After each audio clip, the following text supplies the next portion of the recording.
I knew it was over, the moment Preston didn't look me in the eye.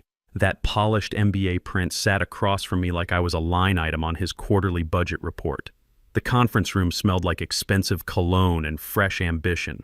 The name's Alan Mitchell, by the way, 55 years old, and I just spent 33 years at SecureTech Dynamics building the very systems that made their government contracts worth a damn.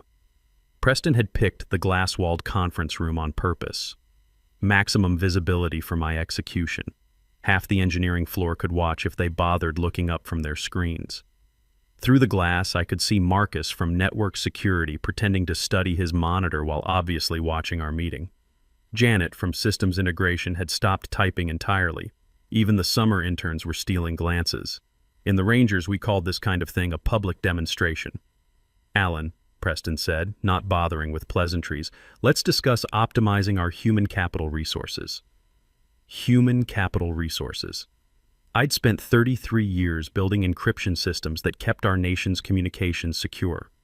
Before that, 22 years in the Army learning what real leadership looked like. Started as an 18-year-old private, worked my way up to Master Sergeant in the Rangers. Did 3 tours in Afghanistan, came home at 40, and jumped straight into the private sector. And now this 29-year-old kid was optimizing me into unemployment with business school buzzwords. "You've done solid work," Preston continued, flipping through my performance folder like it was a takeout menu. His Wharton MBA pin caught the fluorescent light. "But the industry is evolving rapidly. We need people who understand agile methodologies, cloud-native architectures, AI-enhanced security protocols." That old familiar calm settled over me. Same feeling I used to get before a mission. In the Rangers, they taught us to assess threats methodically. Preston Wallace was definitely a threat, just not the kind I was trained to handle. Preston had joined SecureTech 8 months ago after his previous startup crashed and burned. Some blockchain social media platform that burned through $12 million in venture capital before folding. But failure in Silicon Valley apparently qualified you to run a defense contractor these days. His LinkedIn showed 47,000 followers who hung on his every post about disrupting legacy industries and digital transformation. "Our investors are excited about our next-generation platform," he went on, leaning back like he owned the world. "Clean slate design, quantum-ready algorithms, machine learning integration, innovation that wins contracts today." I let him talk. Rule number 1 from my Army days: never interrupt your enemy when he's making a mistake. Preston was explaining exactly how little he understood about the systems he was inheriting. The same systems that had kept SecureTech's Pentagon contracts flowing for over a decade. "What I'm saying, Alan, is your skill set doesn't align with our strategic vision. We need digital natives, people who think in microservices. Your expertise in legacy encryption, well, that's not where cybersecurity is heading." The irony was perfect. Preston was explaining why my work was obsolete while sitting in a building protected by systems I'd designed. Every email he sent, every file he accessed, every login credential, all secured by protocols I'd written before he'd graduated college. Behind Preston, through the conference room glass, I watched my colleagues trying to look busy while clearly eavesdropping. Tom Rodriguez from my old project team kept glancing over.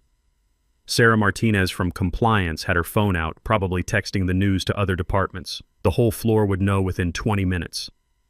"I want to be fair," Preston continued, his voice taking on that fake sincerity they teach in business school. "You've shown tremendous loyalty to SecureTech, so we're offering a generous severance package. 8 months salary, extended benefits, positive references. Generous. 8 months for 33 years. I'd been there longer than Preston had been alive when he started kindergarten. This transition needs to happen quickly. Clean breaks benefit everyone. We need you to clear your workspace today and transfer responsibilities to the team." I watched Preston's mouth keep moving, but my mind drifted back to 1991. First day at SecureTech, fresh out of the Army. The company was 15 people in a converted warehouse in Reston, mostly ex-military guys who'd worked classified projects. Back when defense contractors were scrappy operations run by people who understood the mission. We believed we were building something that mattered for national security. I remembered the early days when funding was tight and nobody knew if we'd make payroll. The all-nighters debugging critical systems. The pride when we landed our first major Pentagon contract. watching the company grow from that warehouse to a $3.2 billion operation with facilities across Northern Virginia. I remembered 2012, during the big reorganization when half the company got laid off and venture capitalists started circling like vultures. That's when I'd filed the provisional patents. Just covering my bases, my buddy Tony Walsh had advised. Smart insurance policy for uncertain times. Alan, Preston's voice cut through my memories. I need acknowledgement that you understand the terms. I looked at him, really looked at him for the first time. Designer glasses that probably cost more than most people's car payments. Perfect teeth courtesy of expensive orthodontics. Wharton MBA pin positioned like a military decoration he'd never earned. This kid had never built anything in his life, never stayed up 72 hours straight fixing a critical system failure that could compromise national security. I understand, I said quietly. Excellent. Preston smiled and slid a tablet across the table. Just need your signature on the separation agreement. The tablet showed standard termination paperwork, legal language about confidentiality and non-compete clauses.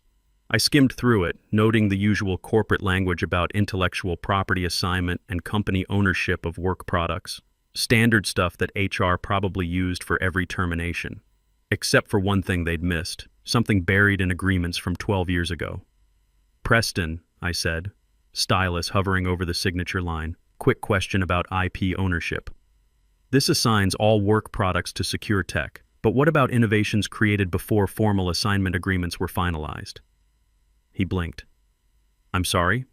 Patents filed under individual names during provisional periods, before final company assignment paperwork gets processed. What are you referring to? Of course he didn't know. Preston had been in middle school when I'd filed those papers. The 2012 reorganization had been chaos.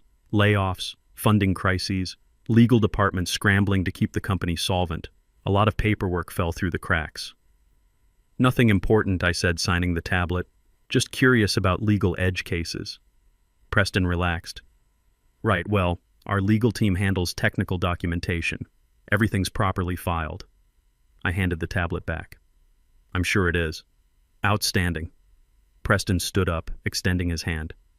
Alan, I want you to know this isn't personal. Market forces demand innovation. And sometimes that means difficult decisions about resource allocation. Resource allocation, not people. Resources. I shook his hand.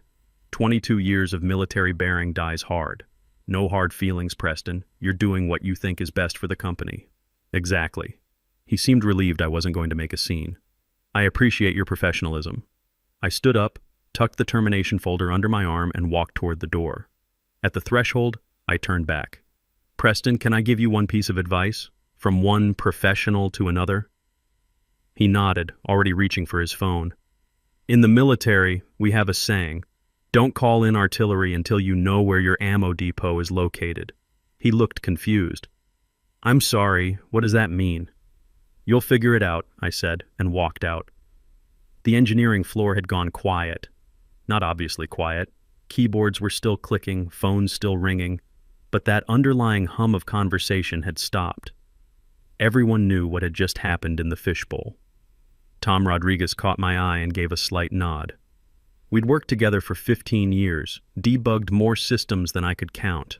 Sarah Martinez looked like she wanted to say something but didn't know what.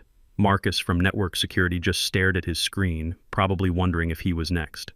I walked past cubicles I'd helped design, servers I'd configured, whiteboards covered with architecture diagrams I'd drawn. 33 years of institutional knowledge walking toward the exit. My badge would stop working in 2 hours. My email access would be revoked by close of business. Standard protocol for terminated employees. My desk looked smaller than I remembered.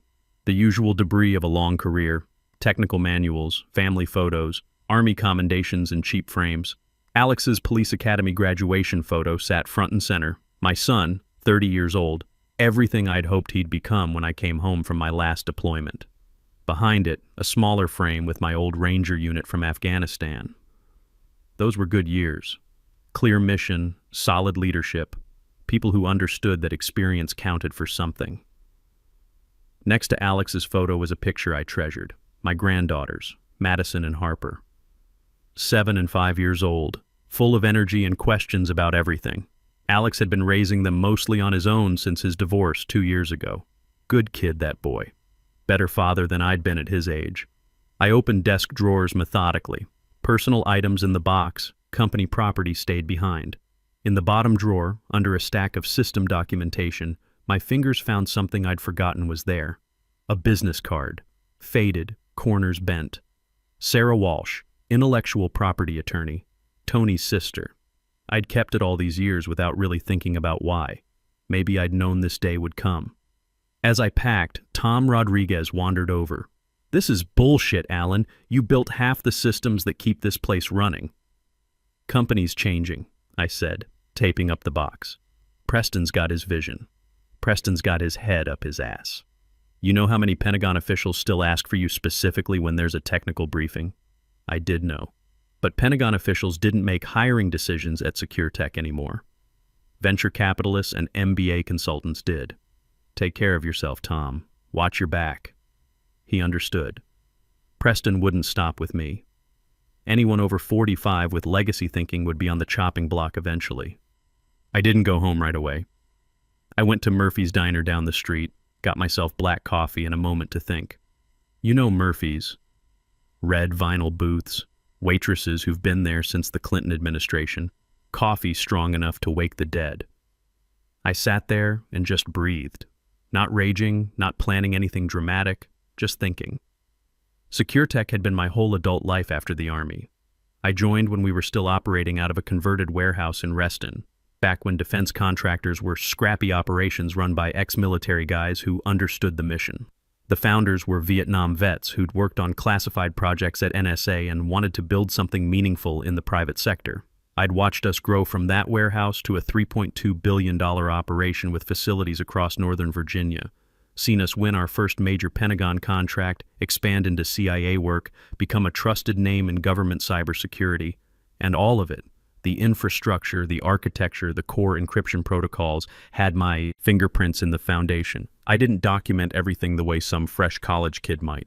I lived that code. It wasn't in a manual somewhere. It was in my head, built over years of impossible deadlines and national security requirements.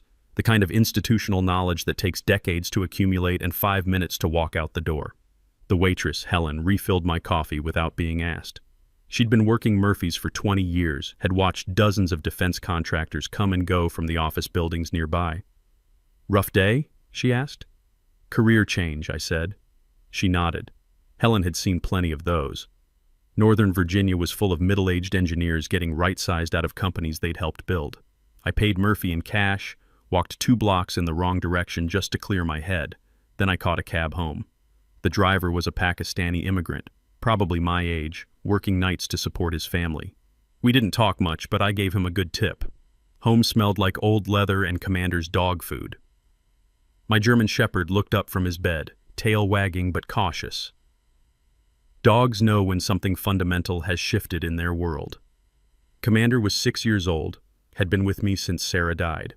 Best roommate I'd ever had, loyal, didn't complain, and never judged my bourbon consumption. I set the termination folder on my kitchen table, poured myself 3 fingers of bourbon, the good stuff, not the daily drinker, and called Alex. "Dad?" He picked up on the second ring. "Everything okay?" "You never call on Monday nights. I got fired today." Long pause. "What? After 33 years? Dad, that's insane. New management. They want digital natives, cloud architects, people who think in microservices. That's age discrimination. That's corporate America." Alex was quiet for a moment. I could hear the TV in the background, probably cartoons for the girls. "You want me to come over?" "I can get a sitter." "No, stay with Madison and Harper. I'm fine. You sure?" "This is huge, Dad." "I'm sure. Give the girls a hug from Grandpa." After I hung up, I opened a drawer I hadn't touched in years. Buried beneath tax returns and expired warranties was a slim manila envelope. No label, just the weight of foresight and old habits. Inside was the original provisional patent application. My name at the top, not SecureTech's. Mine. Filed in August 2012 during one of the company's chaotic reorganizations, when legal was more focused on staying solvent than minding the intellectual property register. I'd been advised by someone much smarter than me, Tony Walsh, my old Army buddy turned IP attorney, to hold the provisional rights until things settled. Alan, he'd said over beers at an Arlington dive bar, file it under your name. You can always assign it later once the company's stable and they remember to cut you in properly. They never got stable. They just got profitable. And they sure as hell never remembered SecureTech had been licensing my core encryption framework the entire time.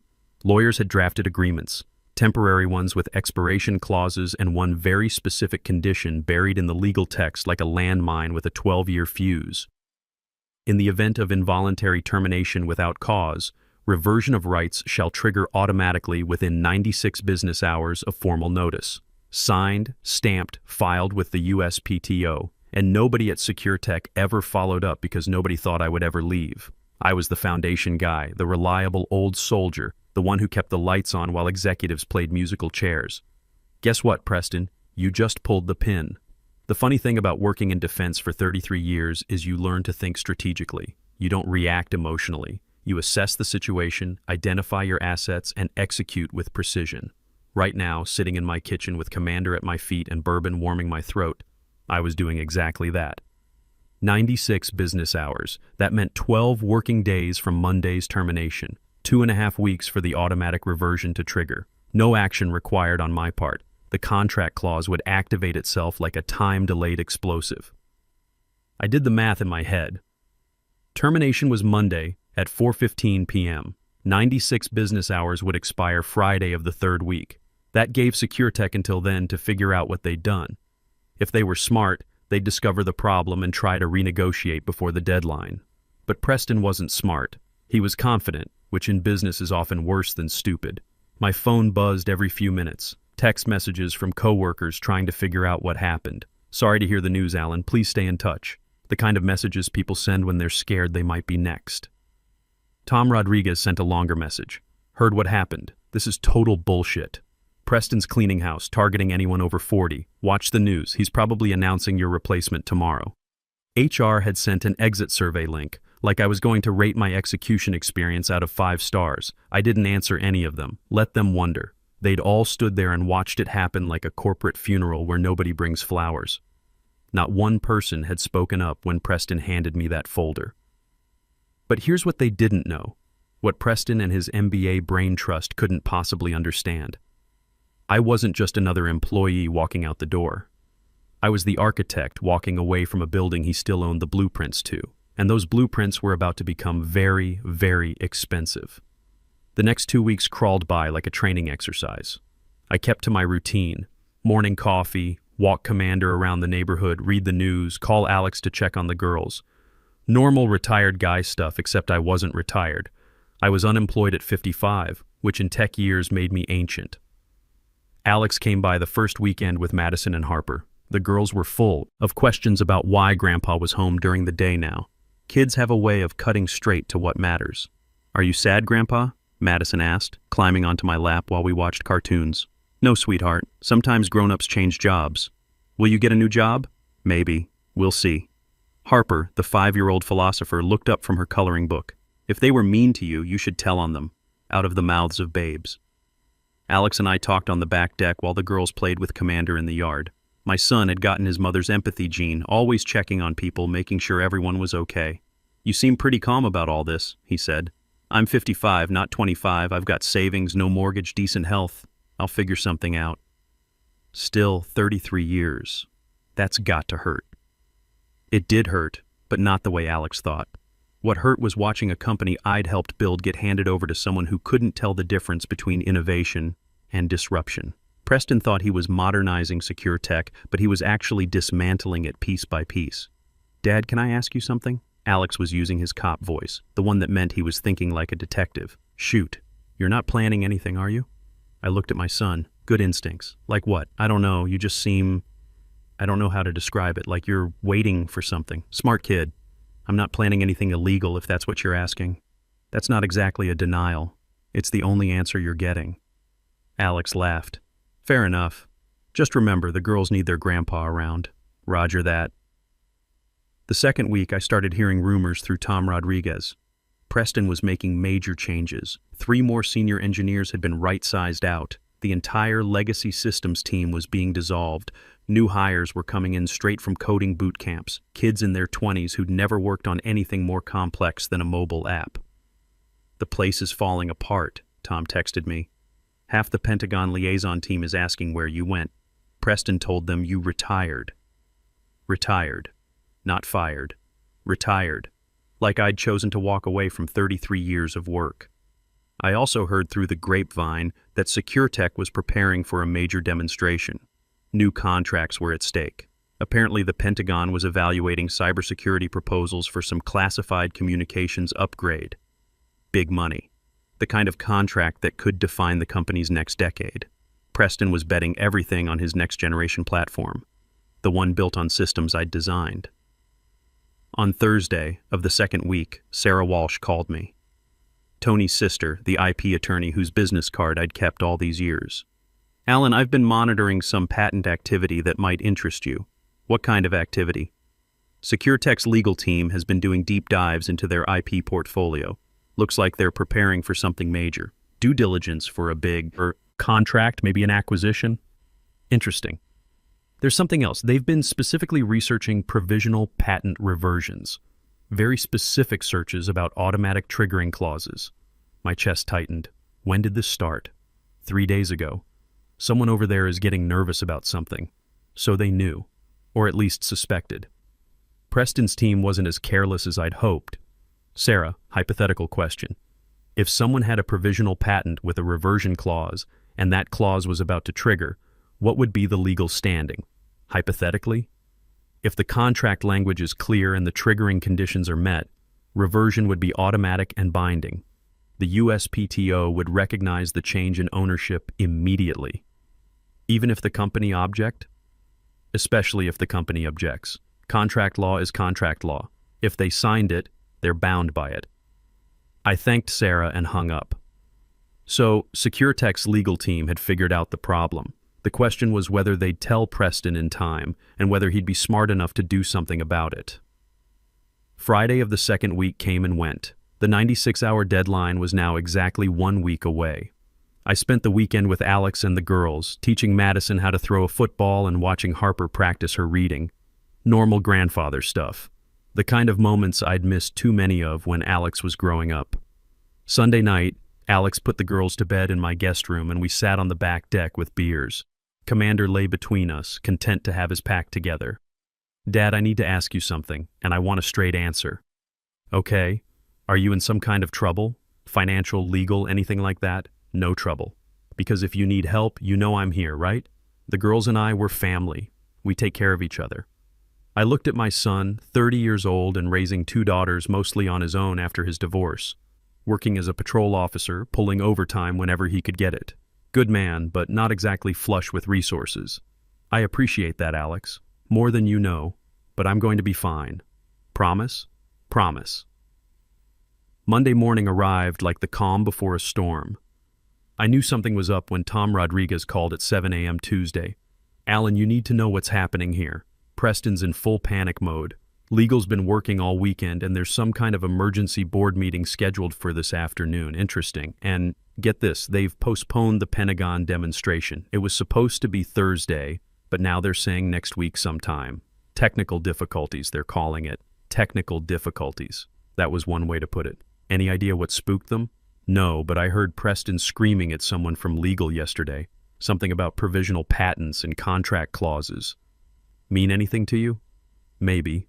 Jesus, Alan, what did you do? Nothing yet. Just waiting. By Wednesday, the rumors were flying through. SecureTech like wildfire. Tom kept me updated through encrypted messages.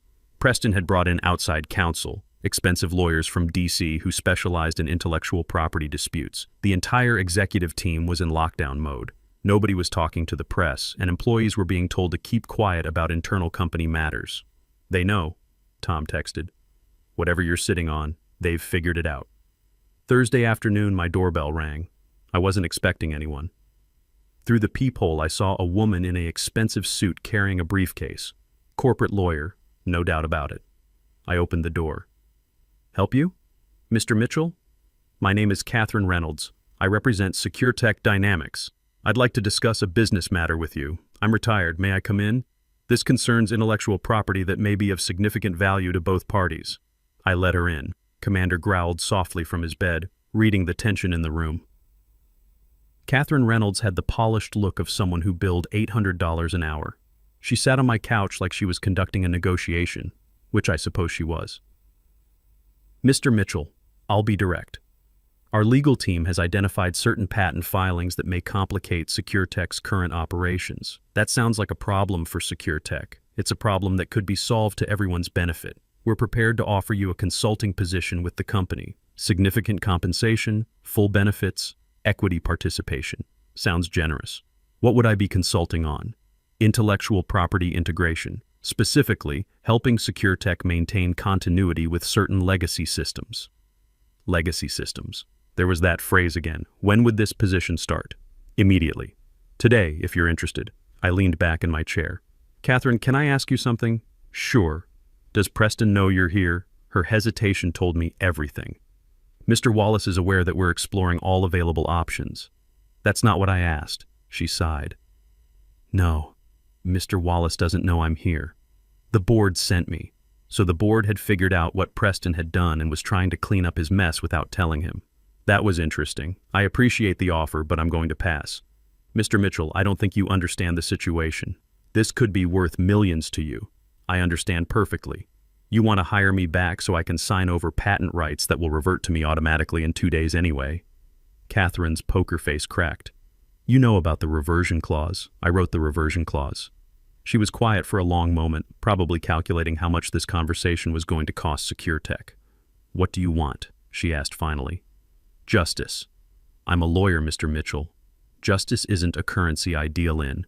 Money, equity, positions, contracts. Those are things I can work with. Then we don't have anything to discuss.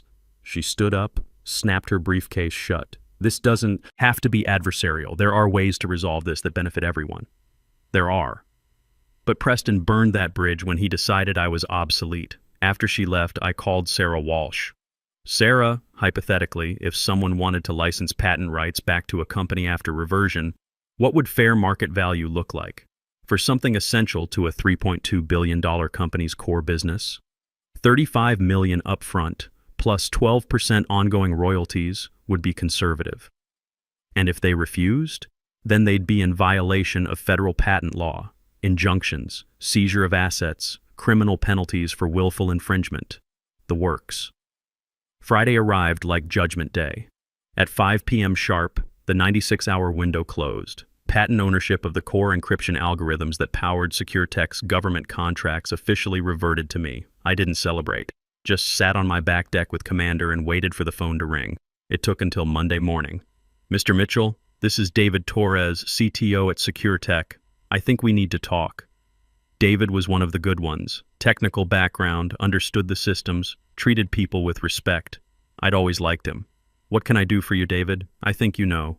We need to discuss licensing terms for certain patents. I'm listening. Can you come in today? The board would like to meet with you. I'm retired, remember? You'll have to come here. That afternoon, my living room filled up with SecureTech executives. David Torres, Catherine Reynolds, 2 other board members I recognized, and conspicuously absent, Preston Wallace. Where's Preston? I asked. Mr. Wallace is no longer with the company, one of the board members said. His resignation was accepted this morning, so they'd thrown him under the bus.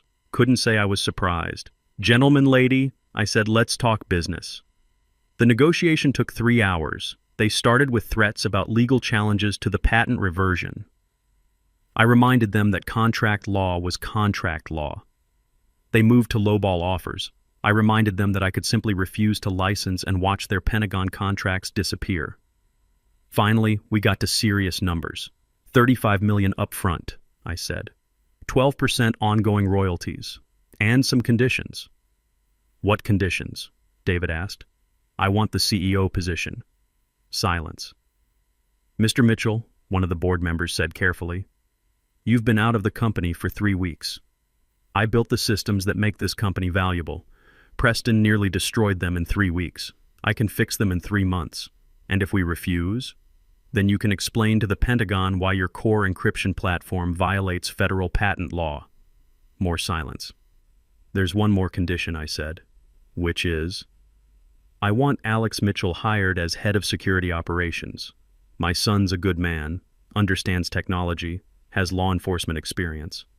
David smiled. Done. That evening, Alex came over for dinner. I'd made steaks on the grill, opened a bottle of wine Sarah had been saving for a special occasion. The girls were at their mother's for the week, so it was just the two of us. So, Alex said, cutting into his steak, want to tell me what really happened? I told him everything. The patent filings, the reversion clause, Preston's incompetence, the board's panic, all of it. Dad, that's incredible.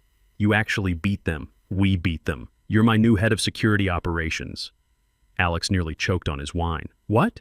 Company needs someone who understands both technology and people. You qualify. I'm a cop, not a tech executive. You're my son. You're smart, honest, and you know how to lead people. I'll teach you the rest. Alex was quiet for a long moment. The girls would love having Grandpa and Daddy working together. That's the idea. Monday morning, I walked back into Secure Tech as CEO. The engineering floor erupted in applause when they saw me. Tom Rodriguez actually started crying. Even some of the younger employees, the ones who'd watched me get fired 3 weeks ago, looked relieved. My first executive decision was calling an all-hands meeting. Some of you know me, some of you don't, I said to the packed auditorium. For those who don't, I'm Alan Mitchell. I built the systems that keep this company running, and I'm here to make sure they keep running for the next 33 years. The applause was thunderous. We're going to make some changes around here. We're going to value experience as much as innovation. We're going to treat people like people, not resources. And we're going to remember that our job isn't just to write code, it's to protect our country. That night, I sat on my back deck with Commander and called Sarah Walsh. Sarah, remember that bourbon you were saving for a special occasion, the 25-year-old Macallan?